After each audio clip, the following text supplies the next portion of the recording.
Hi, I'm Tim. Welcome to Watchbox, and thanks for logging on. If you love this watch, email me, tmosso@thewatchbox.com. It's in the description below. Your purchase and pricing email question line for buying this or any watch you see on any Watchbox platform. Please reach out to me directly. Email tmosso@thewatchbox.com. Today, we are discussing a bit of a bestseller. This is the Hublot Classic Fusion Titanium.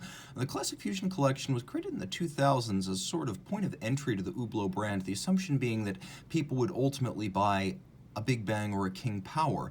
But since then, as tastes among collectors have become somewhat more refined and sizing has become less of a selling point, this model line has become the most popular in the Hublot catalog. Greater discretion, elegance, and a more direct tie to the original 1980 MDM Genève Hublot watch make this the fan favorite. When an Hublot is sold today, it is most likely to be from this model line in this collection. So, all in grade 5 titanium, this Classic Fusion titanium is 45 millimeters in diameter, but actually quite slim at 10.6 millimeters thick. From lug tip to lug tip, it is 53.5 millimeters across the wrist. We'll throw it on the wrist and get a better sense of it.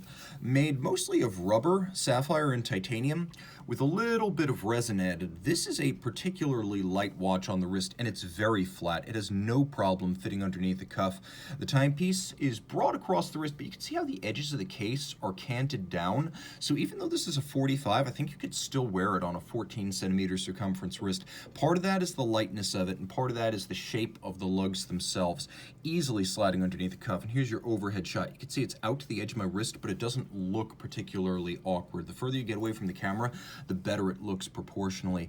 Now, taking a look at the strap, this is a long-time feature of Hublot. Back in 1980, their idea of fusion was a rubber strap on a gold case. Well, they continue mixing materials. Now we get titanium, leather, and rubber all in one. We have an anthracite, sort of dark gray, large rectangular scale alligator leather with a monotone stitch.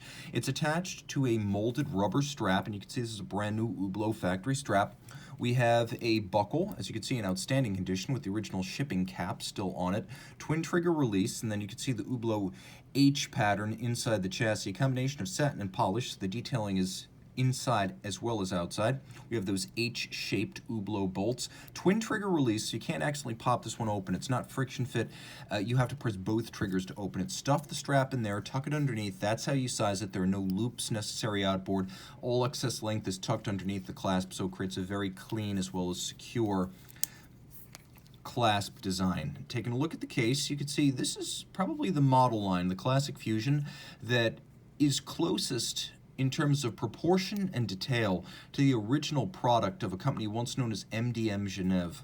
That product was the Hublot back in 1980, a gold watch with a rubber strap and a quartz movement. And while this is an automatic and much larger than the original and in titanium, it's easy to take a look at the original watch and see this as its direct descendant. The timepiece features a combination of satin and polish. As you can see, the case is actually surprisingly complex. The lug profiles are very angular, but then the case has these wonderful voluptuous compound curves. We have these winglets side to side. That's a plastic composite, and then we have a push-down crown and a 50-meter water resistance.